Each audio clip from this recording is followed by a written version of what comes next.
Sir এই তো কলকাতা থেকে অনেকটা দূর মনে হচ্ছে। আমার স্টেশনে পৌঁছতে দেরি হয়ে যাবে না তো? তোমার আমাকে কি মনে হয় দায়িত্ব জ্ঞান? তোমাকে যখন ঠিক টাইমে স্টেশনে পৌঁছে দেবো বলেছি, ঠিক পৌঁছে দেবো। না না, আসলে এতটা দূর তো, তাই জন্য বলছি। আসলে এখানে আমার একটা বন্ধু বাড়ি কিনেছে, বহুদিন ধরে আসতে বলছিল, সময় করে উঠতে পারছিলাম না। তো আজকে এখানে একটা ছোট্ট কাজ আছে, তাই এখানে লাঞ্চটা করবো আর ছোট্ট কাজটাও সেরে নেবো। আর ওর বাড়িটাও দেখা হবে, ওখানে রিসর্ট বানাবে, তুমিও দেখবে বাড়িটা। আমি আর দেখে কি করব? দেখে একটা ওপিনিয়ন দেবে। আমি কি আর অত বুঝি? এতে বোঝার কিচ্ছু নেই মোহর, ভালো লাগছে না খারাপ লাগছে সেইটা বলবে। দেখো ওখানে আমরা যাবো, লাঞ্চ করবো, তারপরে আধ ঘন্টা তুমি ওখানে কোথাও একটা রেস্ট নেবে, ওখানে ঘর আছে আর কি। আর সেই সময় আমি কাজটা সেরে ফেলবো। আর এত চাপ নিচ্ছ কেন? আজকে রাত্রে ট্রেন তো? হ্যাঁ স্যার। কি হবে, ম্যাক্সিমাম মিস হবে, পরের দিন টিকিট কেটে চলে যাবে, ট্রেনই তো। না না, আমি সমস্ত লাগেজ আমি নিয়েই বেরিয়েছি। আসলে আমি আর কলকাতায় ফিরতে চাই না স্যার। এতগুলো দিন কলকাতায় থাকলে আর একটা দিন কলকাতায় থাকলে কি যায় আছে? মানে ঠিক বুঝলাম না, মানে আমাদের কি কোনোরকম ভাবে দেরি হওয়ার চান্সেস আছে? আমি তাই বললাম, দেরি হতে যাবে কেন? দেরি হবে না, আমরা যাওয়ার পর লাঞ্চ করব, তারপরে আমার কাছেই থানা আছে এখানে, তো থানাতে আধ ঘন্টার একটা ছোট্ট কাজ আছে, সেই কাজটা সেরে নেবো, ততক্ষণ তুমি রেস্ট নেবে ওখানে, দ্যাটস ইট। আমি জানি না স্যার, আমার উপর এত দায়িত্ব আছে। আপনি আমাকে সময় মতো স্টেশনে পৌঁছে দিলেই হলো, ব্যাস। তোমাকে ঠিক সময়ে ঠিক জায়গায় আমি পৌঁছে দেবো মোহর, নো ওয়ারিজ।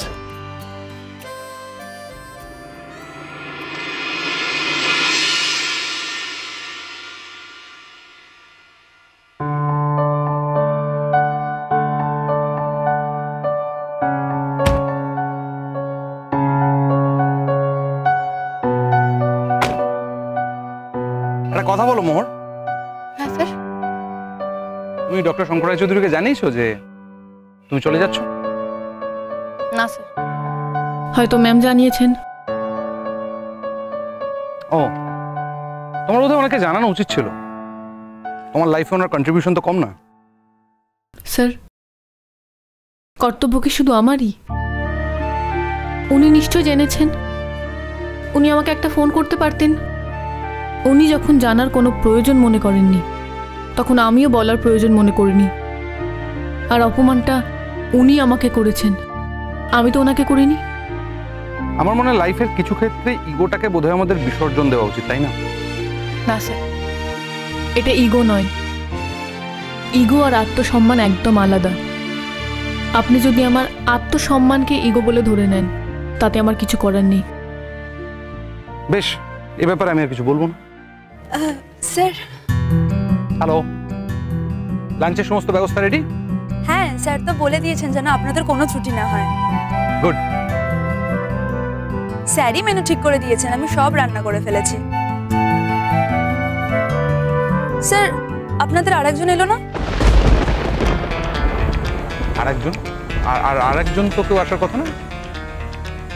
না, স্যার যে বললেন 3 জনের মতো আয়োজন করতে। তিনজন বলেছে, একদম ভুল করেছে। আসলে স্যার বোধহয় ভেবেছে যে নিজে আসবে, এসে আমাকে সারপ্রাইজ দেবে, তাই 3 জন বলেছে। দেখা যাক আসে কিনা, লেটস সি। একটা কাজ করো, তুমি টেবিলে গিয়ে খাবারের ব্যবস্থা করো, আমরা আসছি। আমাদের সব রেডি স্যার, আপনি আসুন। নো ওয়ারিজ, আমরা একটু দেখে নিই তারপর আসছি। Okay sir. চলো। বাড়িটা সুন্দর না? কলকাতা থেকে বেশ নিরিবিলি জায়গার মধ্যে। দেখো, বাড়িটা কিন্তু রিসর্ট নয় পুরোপুরি, আবার বাড়িও নয়, ফলে বেশ অন্যরকম ব্যাপার আছে, একটা হোমলি ফিলিং। যদি কলকাতায় একটু ফ্যামিলি নিয়ে আসে, দিব্যি থাকতে পারবে কিন্তু একদম নির্জন নিরিবিলিতে। কি ভালো না মোর? মোর, হ্যাঁ বাড়িটা? হ্যাঁ ভালো স্যার। তোমার মুখ দেখে মনে হচ্ছে তোমার ভালো লাগেনি, আসলে তুমি অন্য কথা ভাবছো। কি কথা স্যার? কখন জলপাইগুড়ি যাবো এটাই ভাবছো? ও হ্যাঁ হ্যাঁ স্যার, সত্যি সত্যি আমি তাই ভাবছি। খিদে পাইনি তোমার? আমার কিন্তু হেভি খিদে পেয়েছে, চলো তাড়াতাড়ি খেয়ে নি। যাও, তুমি গিয়ে বসো। একটু শুনুন না ম্যাডাম, ম্যাডাম একটু শুনুন না, তুমি গিয়ে বসো, আমি জাস্ট একটা কথা বলে আসছি।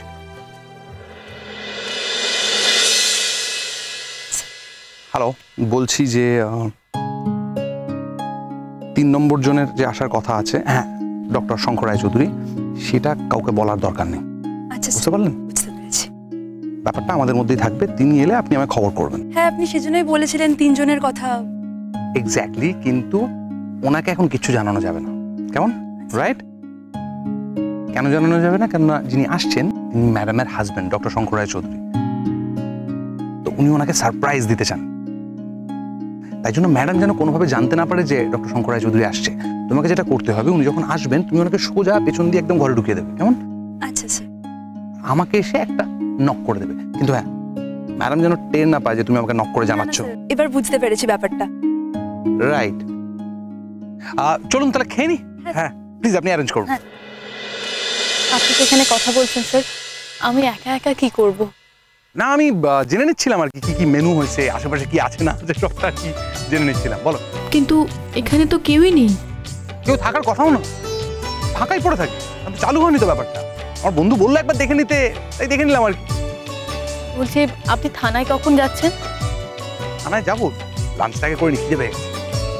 আপনার কতক্ষণ লাগতে পারে স্যার? এখান থেকে থানা 5-10 মিনিট, 5 মিনিট লাগবে ম্যাক্সিমাম। তারপরে ধরো গোটা কাজ কথাবার্তা আধ ঘন্টা। তুমি একটা ঘরে এখন রেস্ট নেবে, আমি আধ ঘন্টার মধ্যে কাজটা সারবো, তোমাকে পিক আপ করবো সোজা স্টেশন। না, আসলে আপনি থানায় যাবেন, এখন আমি কি করব সেটাই ভাবছি। ফাঁকা বাড়ি বলে চিন্তা হচ্ছে নাকি? তুমি ভয় পাচ্ছ? আমি কিন্তু জানতাম না যে তুমি ভয় পাও। না না স্যার, আমি ভয় পাচ্ছি না, আসলে নিঝুম বাড়ি তো তাই বলছি। আরে লোক নেই, জন নেই, নিঝুম হবে না তো কি হবে? এখানে তো থাকে না, ওই কেয়ারটেকার 2-4 জন রয়েছে আর কি, দ্যাটস অল। তুমি এখন সোজা যাবে ঘরে, রেস্ট নেবে, তারপর আমি থানা থেকে ফিরে এসে তোমাকে নিয়ে চলে যাবো। না, আমি ভাবছিলাম আপনার দেরি হবে না তো? না না, আমার কোনো অসুবিধা নেই, আমি এই বাইরে ঘোরাঘুরিও করতে পারি। তুমি সারা রাত ট্রেনে জার্নি করবে, বাইরে কেন ঘুরবে? খাওয়া দাওয়া করলে একটু ঘরে গিয়ে রেস্ট নাও, কোনো অসুবিধা নেই তো। তুমি লাগেজ টাগেজ সব রেডি করে রাখো ঘরে, আমি কাজটা সেরে এলেই ব্যাস লাগেজ নিয়ে একদম সোজা স্টেশন। পেটে কিন্তু এবার ছুঁচো ডন দিচ্ছে। হ্যাঁ, এবার খেতে বসি, এবার খেতে না বসলে আর পারবো না। চলো চলো চলো। বাবা, অনেক কিছু আইটেম করেছে, বসো, চেয়ারটা একটু টেনে নিও।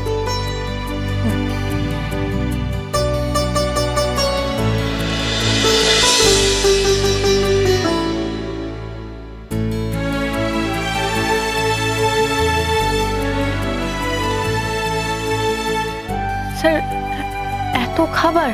এই ব্যাপারে কিন্তু আমায় কোনো দোষ দিতে পারবে না, আমি কোনো কিছু অ্যারেঞ্জ করিনি, আমার বন্ধু অ্যারেঞ্জ করেছে। সো দাঁড়াও।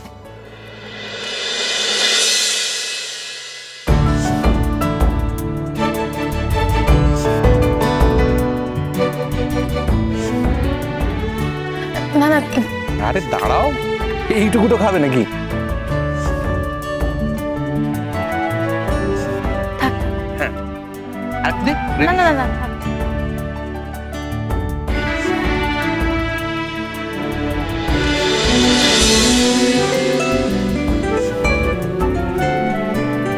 এক সেকেন্ড, তুমি শুরু করো।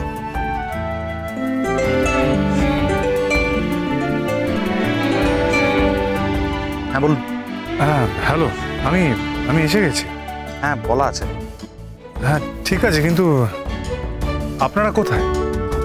আমরা এখানে লাঞ্চ করছি, আপনি চলে আসুন না, স্টাফদের সব বোঝানো আছে, কোনো অসুবিধা হবে না। রাখলাম।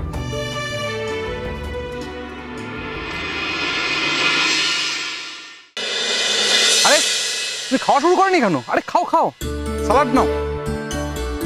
ফিশ ফ্রাইটা দেখো, এখানকার ফিশ ফ্রাই খুব বিখ্যাত, থানা থেকে ফোন করেছিল। ও, আপনাকে কি ডাকছে স্যার? হ্যাঁ আমি বললাম যে লাঞ্চটা, আরে খেতে শুরু করো। হ্যাঁ, লাঞ্চটা করে নিয়ে আসছি আমি বললাম। আচ্ছা। খেয়ে দাও, কেমন হয়েছে? হ্যাঁ স্যার, আপনি আমাকে নিয়ে একদম ভাববেন না। না না, বাবার কিছু নেই, খেয়ে দিয়ে তুমি রেস্ট নেবে, আমি টুক করে কাজটা সেরে আসছি। খুব ভালো রান্না করে। আসুন স্যার, আপনার জন্য একটা রুম রেডি করে রাখতে বলেছিলেন স্যার, আমরা রেডি করে রেখেছি। আসুন। স্যাররা কোথায়? লাঞ্চ করছেন, আপনিও তো লাঞ্চ করবেন স্যার? মানে স্যার তো বললেন আপনি ঘরেই লাঞ্চ করবেন। হ্যাঁ, আমি যদি লাঞ্চ করি তাহলে সেটা আমি অবশ্যই জানাবো। ওকে স্যার, আসুন। হ্যাঁ, এই যে স্যার আপনার ঘর। Thank you very much.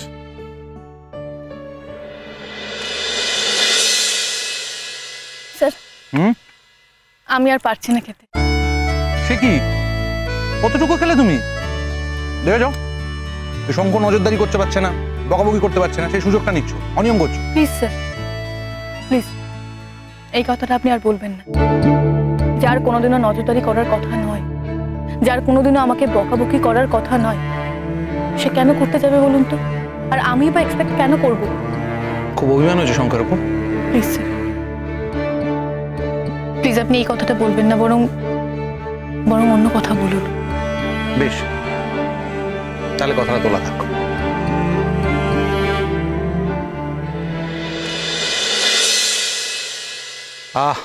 তোমার তো খাওয়া হয়ে গেছে, আমাকে এদিকে তাড়া দিচ্ছে, তো এবার উঠি। ম্যাডাম, স্যার বলছি ম্যামের হয়ে গেছে, তাহলে ম্যামকে একটু ঘরে নিয়ে চলে যাও, ব্যবস্থা করে দাও। হ্যাঁ স্যার, সব অ্যারেঞ্জ করাই আছে। ও গ্রেট। মোর, হ্যাঁ স্যার। বলছি তুমি তাহলে ওপরে চলে যাও, রেস্ট নাও, আমি ঘুরে আসছি। All the best.